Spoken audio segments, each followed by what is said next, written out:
2021년 9월 12일 주일 예배를 성삼위 하나님의 이름으로 시작합니다. 다 같이 마음을 모두시고 묵도하심으로 예배를 시작합니다. 여호와여, 내가 주께 대한 소문을 듣고 놀랐나이다. 여호와여, 주는 주의 일을 이 수년 내에 부응하게 하옵소서. 이 수년 내에 나타내시옵소서. 진도 중이라도 긍휼을 잊지 마옵소서. 하나님이 대만에서부터 오시며 거룩한 자가 바란 산에서부터 오시는도다. 셀라. 그의 영광이 하늘을 덮었고 그의 찬송이 세계에 가득하도다.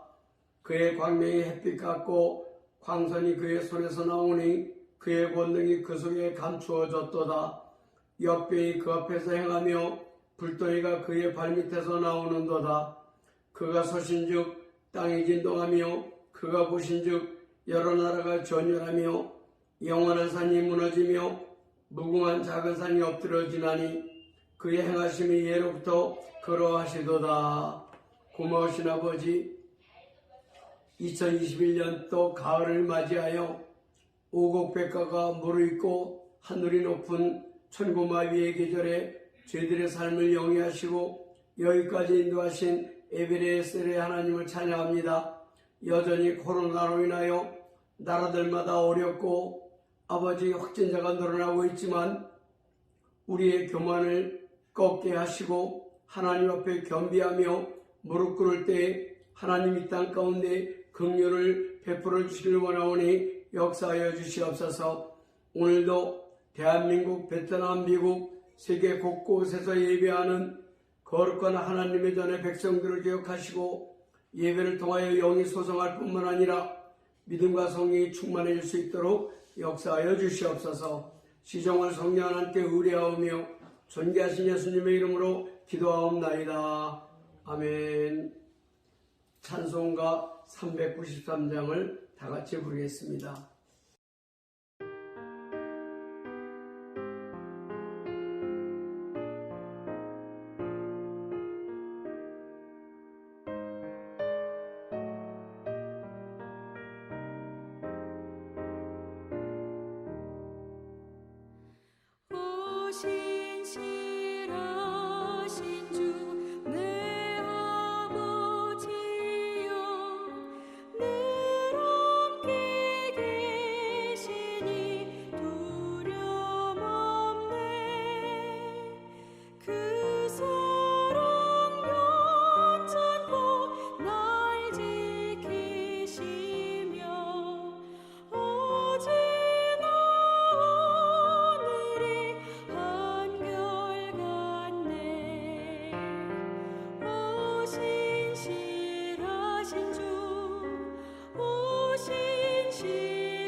다시 한번 기도합니다.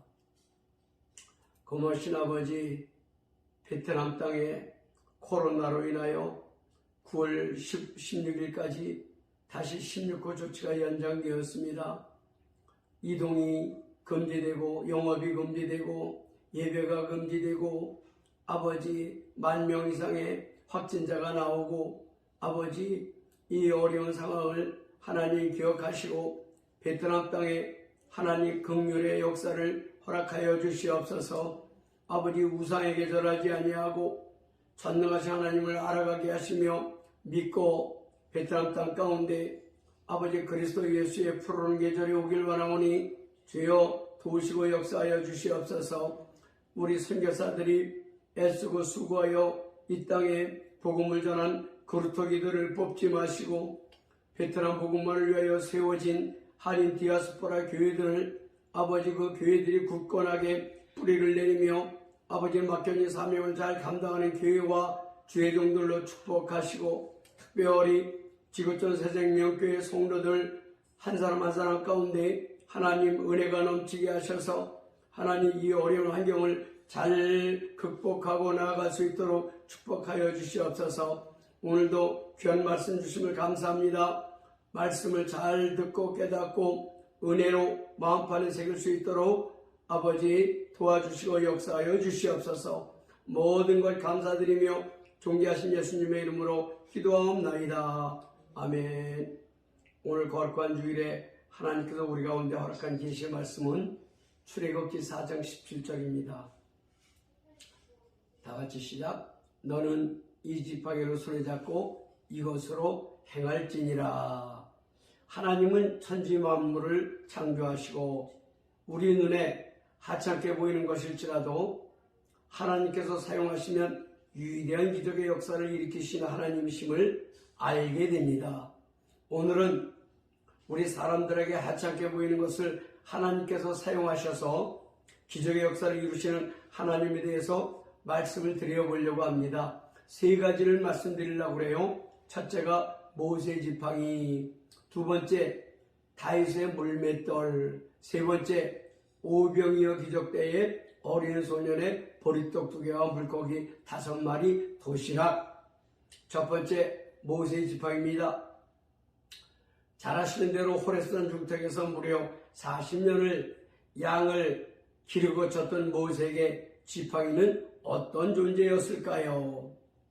곁길로 가는 양을 쳐서 옳은 길로 인도하기도 했고 일이나 늑대가 양을 물어갈 때면 지팡이로 후려쳐서 양을 보호하기도 했고 지팡이가 제법 길어서 모세가 지팡이를 잡고 있으면 초장에서 풀을 뜯던 양들이 마음 놓고 풀을 뜯기도 했을 것입니다. 80세가 된 모세가 힘이 딸리면 그 지팡이의 몸을 의지하기도 했을 것입니다. 여러분, 이러한 지팡이가 하나님께서 사용하시게 되니 놀라운 기적을 행하는 지팡이로 변화된 것을 볼 수 있습니다. 양치는 목동 모세에게 하나님 나타나십니다. 그리고 2번에 걸쳐서 나는 전능한 하나님인데 네가 나를 아느냐고 묻습니다. 나는 천지 만물을 창조하고 너를 만든 전능한 하나님이 하시면서 모세의 지팡이를 사용하기 시작을 하십니다. 출애굽기 4장 2절에서 5절까지 이 말씀을 봅니다. 시작. 여호와께서 그에게 이르시되 네 손에 있는 것이 무엇이냐? 그가 이르되 지팡이니이다. 여호와께서 이르시되 그것을 땅에 던지라 하시매 곧 땅에 던지니 그것이 뱀이 된지라. 모세가 뱀 앞에서 피하매 여호와께서 모세에게 이르시되 네 손을 내밀어 그 꼬리를 잡으라. 그가 손을 내밀어 그것을 잡으니 그의 손에서 지팡이가 된지라. 이는 그들에게 그들의 조상의 하나님 곧 아브라함의 하나님, 이삭의 하나님, 야곱의 하나님 여호와가 내게 나타난 줄을 믿게 하려 함이라 하시고. 여러분, 지팡이를 땅에 던지니 뱀이 되었습니다. 하나님이 왜 그런 기적을 베푸셨어요? 나는 네 조상 아브라함의 하나님, 이삭의 하나님, 야곱의 하나님이야. 전능의 하나님이여. 그걸 보이려고 그렇게 하셨다는 것입니다. 여러분, 모세의 손에 들려있던 지팡이를 사용하셔서 기적을 일으키기 시작을 하십니다. 내 손에 있는 것이 무엇이냐? 내가 가진 것이 무엇이냐? 우리에게도 물으십니다. 하나님, 저에게는 이런 달란트를 주셨습니다.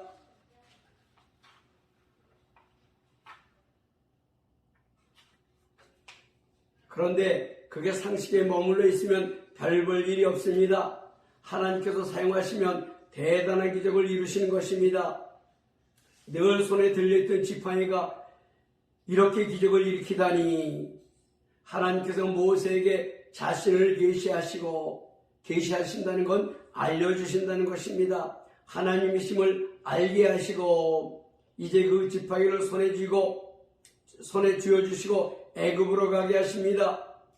이 지팡이가 하나님 함께 하시니 놀라운 기적의 역사를 일으키기 시작을 하십니다. 애굽을 향해 갈 때 그 손에 이 지팡이를 손에 잡고 갔다고 오늘 본문 말씀을 드렸습니다. 그리고 애굽 바로와에게로 갑니다. 우리 하나님의 말씀하셨는데 우리 백성을 내주시오. 바로는 여러분 잘 아시는 대로 파라오 태양신입니다.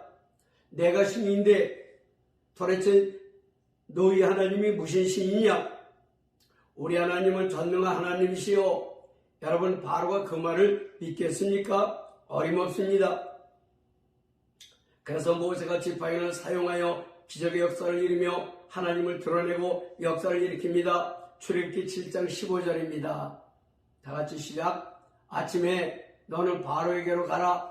그가 물이 있는 곳으로 나오리니 너는 나일 강가에서 그를 맞이되 그 뱀 되었던 지팡이를 손에 잡고. 바로가 아침에 나일 강가로 나올 것도 알고 계시는 하나님, 그 뱀 되었던 지팡이를 손에 잡고 나가거라, 이렇게 말씀하십니다.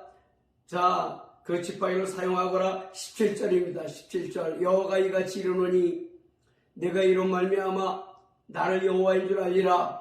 볼지어다 내가 내 손에 지팡이로 나일강을 치면 그것이 피로 변하고, 모세가 그 지팡이를 가지고 땅에 티끌을 치면 이가 창궐하고, 하늘을 가리키면 3일간 암흑으로 변하고, 지팡이로 공중을 가리키면 우박이 쏟아지고, 계속하여 기적의 역사를 이루어 가시는 하나님이십니다. 잘 아시는 대로 이런 기적을 9번 일으키고 10번째는 애굽의 장자를 다치시고, 그것이 유명한 유월절 사건입니다. 애굽 백성들이 드디어 항복하고 이제 장정만 60만 명을 앞세우고 드디어 젖과 꿀이 흐르는 땅을 향하여 대장경을 시작을 합니다. 여러분 상상을 해보십시오. 장정만 60만 부인들이 다 있지 않겠습니까? 어린아이들이 있지 않겠습니까? 좋기 수백만이 되는데 그들이 대우를 이루어 이제 아브라함에게 약속한 젖과 꿀이 흐르는 땅을 향하여 갑니다. 그런데 가다 보니 앞에 갑자기 맞닥뜨린 게 홍해바다입니다. 백성들이 난리가 났습니다. 우리에게 애굽의 장지가 없어 여기까지 우리를 끌고 나와 죽게 하느냐, 그 원망을 하나님 들으셨습니다. 그리고 그 백성들이 가나안에 못 들어가고 바란광에서 죽게 만드신 것은 틈만 나면 여호와 하나님을 원망하고 모세를 원망했기 때문입니다. 그 위기의 때에 모세의 지팡이가 이제 위력을 발휘합니다. 출애굽기 14장 16절입니다. 지팡이를 들고 손을 바다 위로 내밀어 그것이 갈라지게 하라.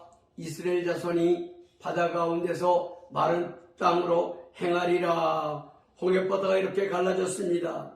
지팡이로 가리키니 갈라졌습니다. 육지와 같이 건넜고, 바울은 이 사건을 사도행전에서 광야교회 성도들이 침례를 받았다고 했습니다. 본격적으로 광야에 진입을 해서 물이 없어 또 죽겠다고 아우성치는 백성들, 하나님을 원망하며 난리를 치는 백성들입니다. 그때도 어김없이 지팡이를 사용하는 모세의 모습을 보십시오. 반석을 그 지팡이로 차라. 출애굽기 17장 5절에서 7절. 여호와께서 모세에게 이르시되 백성 앞을 지나서 이스라엘 장로들을 데리고 나일강을 치던 네 지팡이를 손에 잡고 가라. 내가 호렙산에 있는 그 반석 위, 거기서 네 앞에 서리니 너는 그 반석을 치라. 그것에서 물이 나오리니 백성이 마시리라. 모세가 이스라엘 장로들의 목전에서 그대로 행하니라. 이렇게 모세는 40년 광야길을 이끌면서 지팡이를 사용하여 하나님을 드러내고 기적의 역사를 행했는데 훗날 이 지팡이를 하나님 말씀이라고 이야기합니다. 맞습니다. 능력의 말씀, 살아있는 말씀, 히브리서 4장 12절. 말씀 능력을 행하고 귀신도 쫓아내는 능력의 말씀이 바로 이 지팡이인 것입니다. 여러분 모두 이 지팡이를 갖고 계신 줄 믿으시고 늘 지팡이를 사용하시기를 예수님의 이름으로 축원합니다. 두 번째, 다윗이 사용한 물맷돌입니다. 다윗은 이세 8번째 아들로 태어나 아버지 눈에도 못 들어오는 그런 사람이었습니다. 사무엘이 이스라엘 2대 왕으로 기름 부을 때도 그 장소에 나타나지도 못했고 들에서 형들 대신에 양을 치던 다윗. 하나님 그때 유명한 말씀하셨지요. 너 인간들의 외모를 보거니와 나 여호와는 중심을 보느니라. 그렇게 하시면서 양치던 목동 다윗에게 이스라엘 2대 왕으로 기름을 부으셨습니다. 그 당시 이스라엘의 국력이 약하고 우상을 섬겨서 여차하면 이방 나라 사람들에게 침략을 당하고, 그래서 지금 블레셋과 전쟁을 하고 있습니다. 아버지 이새가 이야기합니다. 전쟁터에 형들이 잘했는지 가서 보고 오너라. 말씀에 순종하여 전쟁터로 가게 됩니다. 가서 보니 이게 웬일입니까? 블레셋 군대에게 밀려서 전부 동굴 속에 들어가 사기가 다 떨어져서 이스라엘 군대가 말이 아닙니다. 적정한 잘하는 대로 골리앗, 키가 2m 90인 골리앗입니다. 덩치가 아주 컸습니다. 그때 전쟁터에 등장한 하나님 마음이 합한 사람 다윗. 여러분, 이렇게 위기 때에 유인이 등장하게 하시는 하나님이십니다. 전쟁에 능한 사람이 아닙니다. 양치는 목동에 불과했던 하나님의 사람 다윗. 이렇게 역사의 정면에 등장하게 하시는 하나님이십니다. 골리앗은 하나님의 군대를 모욕하고 살아계신 하나님을 모욕하는 것입니다. 다윗은 그 말을 듣고 분노합니다. 내가 양을 쳤을 때 사자와 곰이 와서 양 새끼를 물어가면 내가 주먹으로 쳐서 사자에게서 양을 구해냈거늘 저 살아계신 하나님의 군대를 모욕하는 인간은 도대체 누구냐? 사무엘상 17장 36절에서 37절. 주의 종이 사자와 곰도 쳤은즉 살아계신 하나님의 군대를 모욕한 이 할례받지 않은 블레셋 사람이니까 그가 그 짐승의 하나같이 되리이다. 또 다윗이 이르되 여호와께서 나를 사자의 발톱과 곰의 발톱에서도 건져내셨은즉 나를 이 블레셋 사람의 손에서도 건져내시리이다. 사울이 다윗에게 이르되 가라. 여호와께서 너와 함께 계시기를 원하노라. 내가 사자와 곰도 죽였는데 살아계신 하나님을 모독하는 저 할례 받지 못한 인간은 도대체 누구요? 내가 저를 죽여 하나님의 살아계심을 드러내겠노라고 하는 것입니다. 다윗의 믿음의 언어를 보십시오. 이 믿음을 하나님은 귀하게 보시는 것입니다. 여러분, 전능하신 하나님을 믿는 믿음을 가지시기를 예수님의 이름으로 축원합니다. 사무엘상 17장 45절에서 47절 말씀입니다.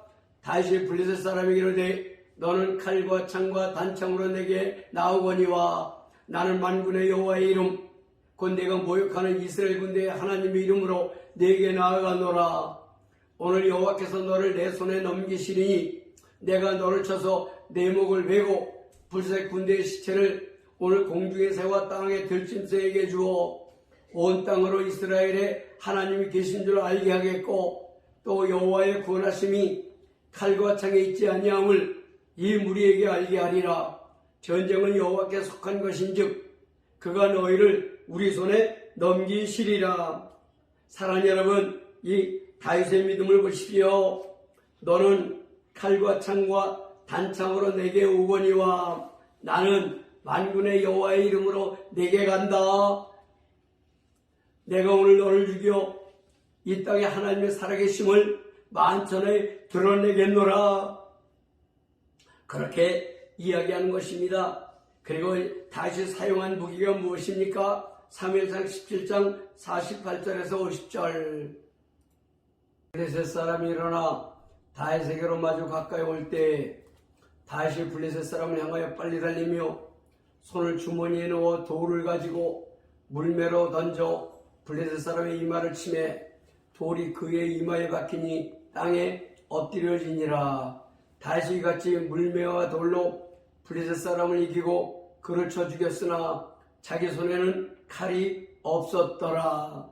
여러분, 다윗이 사울왕이 하산 갑옷도 입지 아니하고 칼도 의지하지 아니하고 평소에 하찮아 보이는 물맷돌을 사용하여 단 한 번 던진 돌이 골리앗의 이마에 적중하고 저 거구를 일격에 쓰러뜨려 다윗이 달려가서 골리앗의 머리를 밟고 그의 칼을 뽑아 곧바로 골리앗의 목을 내리쳤습니다. 물맷돌 속에 하나님의 기적의 힘과 다윗의 믿음의 합작품입니다. 여러분, 물맷돌 하나에 누구도 감당하기 어려운 존재였던 골리앗이 고꾸라졌습니다. 이게 하나님이십니다. 물론 다윗의 믿음 가운데 하나님의 역사를 하신 것입니다. 물맷돌도 사용하시는 하나님을 찬양합시다. 세 번째, 어린 소년의 도시락. 요한복음 6장에 보면 오병이의 기적이 나옵니다. 예수님을 들에서 만나려고 장경만 5,000명 정도 모였습니다. 어디든지 예수님만 나타나면 인산인해를 이루었습니다. 예수님은 늘 사역을 예루살렘에서 시작하여 사마리아 동네를 거치고 갈릴리 호수 주변에서 오르락내리락 하시면서 사역을 하셨습니다. 말씀을 선포하시고 말씀을 가르치시고 각색 병든 자들을 고쳐주셨습니다. 이때도 갈릴리 호수 주변에서 말씀을 선포하시다 보니 밥 먹을 때가 되었습니다. 예수님이 제자들의 반응을 보려고 말씀하십니다. 제자들을 시험해 보시는 것입니다. 요한복음 6장 5절. 예수께서 눈을 들어 큰 무리가 자기에게로 오는 것을 보시고 빌립에게 이르시되 우리가 어디서 떡을 사서 이 사람들을 먹이겠느냐 하시니, 예수님이 이렇게 말씀하시니 다양한 반응이 나옵니다. 성격, 믿음, 기질이 다 나옵니다. 계산적인 빌립의 반응입니다. 요한복음 6장 7절. 빌립이 대답하되 각 사람으로 조금씩 밝게 할지라도 200데나리온의 떡이 부족하리이다. 늘 계산적입니다. 이런 류의 사람은 매사를 돈으로 생각합니다. 가룟 유다도 마찬가지 불의의 사람이었습니다. 막달라 마리아가 나드향이 한 것을 예수님 몸에 부었을 때의 유다의 반응, 이런 것을 300데나리온에 팔아 가난한 자들에게 나누어 주었으면 좋았을 것을 왜 낭비하느냐? 여러분, 얼마나 말이 그럴듯해요. 하나님은 맞는 말 하는 사람을 좋아하지 않습니다. 입 바른 소리 하는 사람을 좋아하지 않습니다. 믿음의 말을 하는 사람을 좋아하십니다. 그래서 입 바른 소리지만 심령을 꿰뚫는 예수님은 심령 속을 들여다보고 계십니다. 사실 말은 그렇게 했지만 가룟 유다가 돈을 훔치려고 했다고 하십니다. 계산적인 사람들이 반응을 빠르게 합니다. 예수님이 사람들을 다 먹이려면 200데나리온 갖고도 어림없습니다. 이건 믿음의 반응은 아닙니다. 예수님을 입으로만 고백하면 되겠습니까? 전능하신 하나님을 알면 그렇게 이야기하면 안 됩니다. 그런가 하면 남의 것을 가지고 자기 생색을 내는 인간이 있습니다. 안드레 같은 인물, 무슨 일이든지 자기가 한 것처럼 꾸미는 사람. 요한복음 6장 8절 9절입니다. 제자 중 하나 곧 시몬 베드로 형제 안드레가 예수께 여짜오되 여기 한 아이가 있어 보리떡 5개와 물고기 2마리를 가지고 있나이다. 그러나 그것이 많은 사람에게 얼마나 되겠사옵나이까. 자기 것도 아니고 이름 없는 가난한 아이의 도시락을 들고 예수님께로 와서 여기 보리떡 2개와 물고기 5마리가 있지만 이것 가지고 이 많은 사람 어떻게 먹을 수 있습니까? 이 안드레도 믿음의 소리는 아닙니다. 상식을 말하고 있습니다. 말 안 하고 있는 가난한 소녀는 기꺼이 자기가 먹을 도시락을 예수님 발 앞에 갖다 놓습니다. 그때 다시 기적을 일으키시는 예수님. 요한복음 6장 10절에 13절. 예수께서 이르시되 이 사람들로 앉게 하라 하시니 그곳에 잔디가 많은지라 사람들이 앉으니 수가 5,000명쯤 되더라. 예수께서 떡을 가져 축사하신 후에 앉아있는 자들에게 나누어 주시고 물고기도 그들의 원대로 주시니라. 그들이 배부른 후에 예수께서 제자들에게 이르시되 남은 조각을 거두고 버리는 것이 없게 하라 하시므로 이에 거두니 보리떡 5개로 먹고 남은 조각이 12바구니에 찼더라. 여러분, 이렇게 예수님은 하찮은 어린아이의 도시락을 가지고 오병이의 기적을 만드셔서 5,000명이 먹고 12광주리가 남았습니다. 이름 모를 소년의 도시락을 갖고 이렇게 배고픈 백성들을 먹이시는 기적을 베푸신 것입니다. 결론입니다. 여러분, 모세의 지팡이는 별것이 아닙니다. 다윗의 물맷돌도 별것이 아닙니다.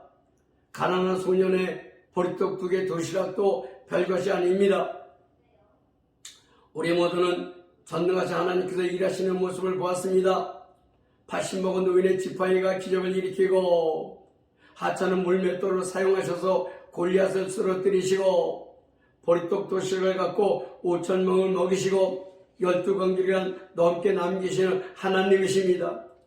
우리도 연약하고 가진 것도 없지만 우리 자신을 믿음으로 하나님 앞에 내드릴 때 가장 별 볼 일 없는 것을 갖고 크고 위대한 역사를 이루시는 예수님을 바라보시고 오직 믿음으로 나아가시고 승리하시기를 예수님의 이름으로 축원합니다. 아멘. 찬송가 93장을 부르겠습니다.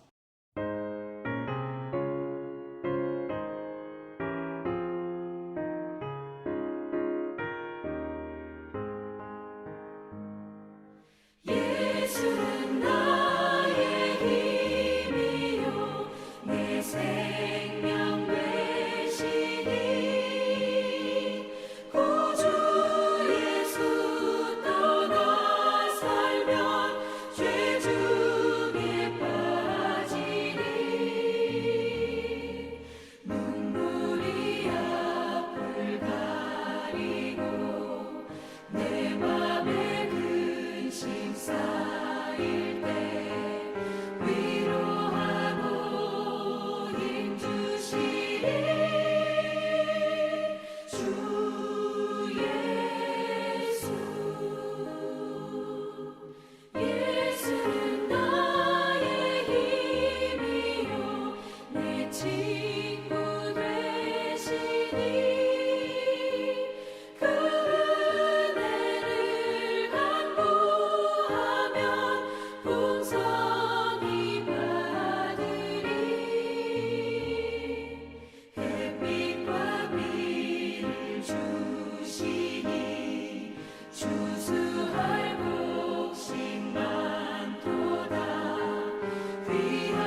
교회 소식입니다. 코로나를 극복하여 대면 예배가 회복되도록 열심히 부르짖어 간구합시다. 16호 지시사항이 9월 15일까지 연장되었는데 그 외에는 풀리도록 열심히 기도합시다. 이제 저희 부부는 9월 15일 날 화이자 2차 맞고 이제 한국에 가서 건국대 치료받고 베트남에 입국을 합니다. 대면 예배가 회복되면 잠시 한주수 목사님께서 설교를 해주십니다. 태연이 대학 입시를 해 기도해 주시고 올해 윤호 형제 초아자매 가족의 둘째 지우가 돌을 맞이했어요. 지우가 잘 자라도록 기도해 주시길 바랍니다. 그리고 일터가 회복되도록 기도해 주시길 바랍니다. 찬송가 50장을 부르시면서 준비한 헌금을 하나님 옆에 올려드립니다.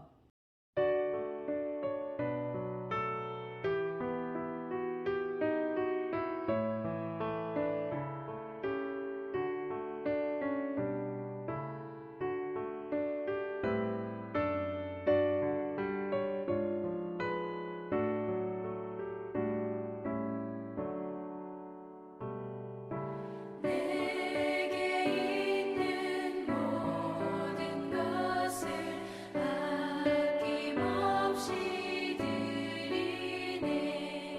사랑하고 의지하며 주만 따라 살리라. 주께 드리네. 주께 드리네. 사랑하는 구주 앞에 모두 드리네. 내게 있는 모든 것을 겸손하게 드리네. 세상 욕심 멀리하니 나를 받아주소서.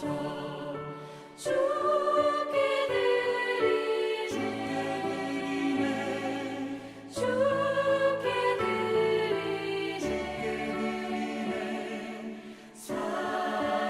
사랑하는 구주 앞에 모두 드리네.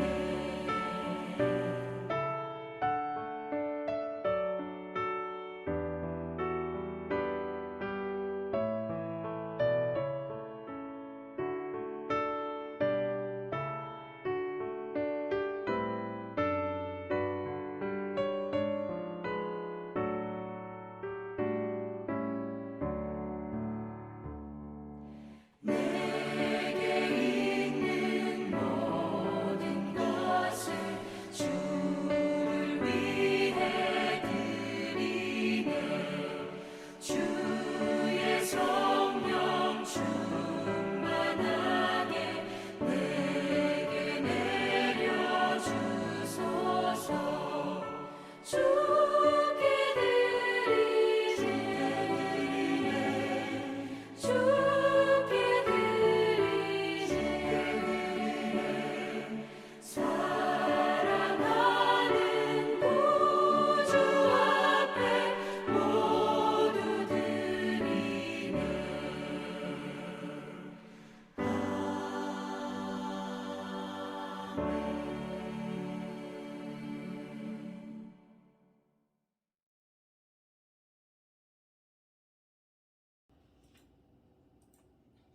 축도하겠습니다. 고마우신 아버지, 이 어려운 상황 가운데 하나님께서 주신 것들 중에 거룩하게 구별하여 11조 예물을 드린 손길들, 감사헌금을 드린 손길들, 제목 헌금을 드린 손길들이 있나이다. 저들의 헌금을 허용하시고 저들의 삶 가운데 영적인 평강과 아버지의 육적인 평강을 허락하여 주시옵소서. 이 귀한 예물이 이 땅 가운데 쓰여질 때에 오병의 기적을 이루게 하시고 생명의 복음의 씨앗을 뿌리는 귀한 예물로 축복하여 주시옵소서. 이제는 우리 주 예수 그리스도의 은혜와 하나님 아버지의 말로 다 할 수 없는 사랑과 성령님의 감화 감동 내주 역사 충만 취하심이 하찮은 것을 가지고 기적을 일으키시는 그 하나님과 동행하며 함께하기를 소원하는 사랑하는 성도들의 머리 위와 가정 위에 생업의 현장 위에 지금부터 영원토록 함께하시기를 간절히 축원하옵나이다. 아멘.